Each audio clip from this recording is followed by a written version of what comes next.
right, I'm Top Dog Eileen Proctor here with another episode of Fervently Speaking on VLP TV. That's Villa La Paz Cage-Free Pet Resort and Spa.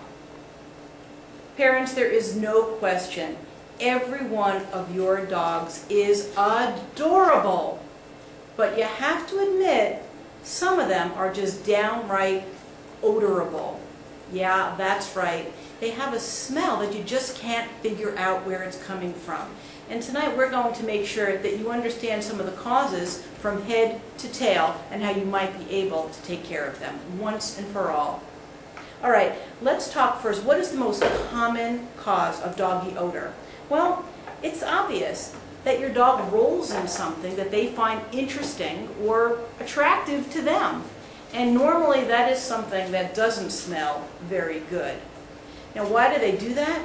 Behaviorists say it's because instinctually they are rolling in something that will mask their own odor to throw intended prey off track. It makes it easier for them to be able to survive and thrive.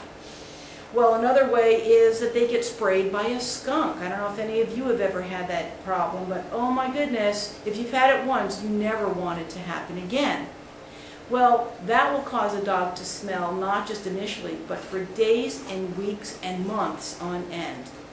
Of course, the cure for that is a nice bath at your local groomer or even at home. But if you need to take care of it right away, here's a simple home remedy that I think you'll like. Take a quart of hydrogen peroxide, a cup of baking soda, and just a small amount of ordinary liquid dish soap. Lather up your dog real well, let it sit for a while, and then hose him off. You'll find it'll take care of most of that skunky odor. All right, but I told you that a lot of the issues have nothing to do with rolling in something or getting sprayed by someone. I'm going to talk to you now from head to tail, so get ready and take some notes. Let's start with the ears. When ears become infected, they not only become very red and painful to your dog, but they emit a horrible, horrible odor. Sometimes you don't even know where it's coming from because it's so far deep in the ear canal. Your dog will start shaking its head madly and pawing at its ears. It's very important that if you see any of that evidence or smell it, that you bring your dog to the vet right away. Ears to the mouth. Your dog can have bad breath for so many reasons. Probably it has to do with his teeth.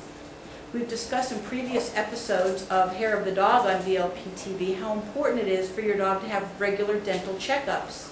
But just as importantly is to check your dog's mouth for abscesses. If he starts to get any kind of a boo-boo or a sore, it can erupt into something that can cause him a lot of pain and you a lot of distress from having to smell his breath. Another issue is the type of food he's eating.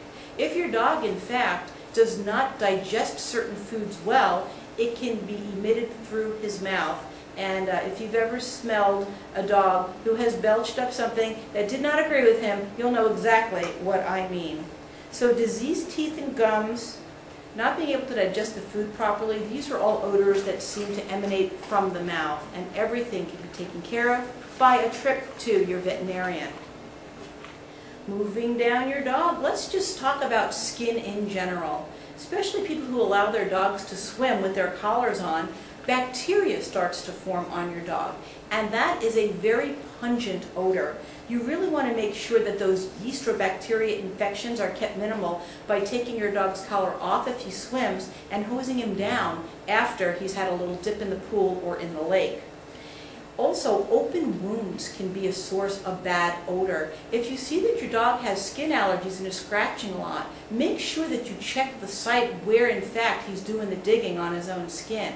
If he erupts in any kind of a sore, you're going to find that that is also going to emit a pretty bad odor. Again, a trip to your vet is in order. Not an odor, in order. All right, we're moving down to the tail end of the dog, and of course we're talking about his tail. Everybody knows that once or twice you've blamed that odor in the room on your dog, haven't you? Well, sometimes it's actually true. The odor from your dog or flatulence is probably a result of a very common problem of not being able to digest. I know I said it comes from the mouth, but it can also come from the tail area. You may want to consider switching the source of protein that is something that your dog can digest more easily. And you'll know pretty quickly whether or not that is going to help the odor problem. Finally, also in the tail area, you're going to find that anal glands or anal sacs can be a culprit of pretty bad smell, as well as stains on your rug and your dog scooting across the floor. If you see any type of that behavior, you want to make sure that you bring your dog to either a groomer or to a veterinarian to alleviate all those telltale problems of the tail. So there you have it. Unless you want to start singing like Phoebe Buffay and Friends, smelly dog, why do you smell like that? Smelly dog, it's not their fault.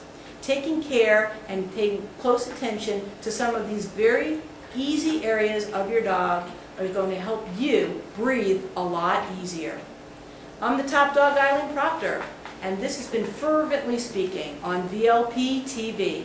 That's Villa La Paz Cage-Free Pet Resort and Spa. I'll see you next month.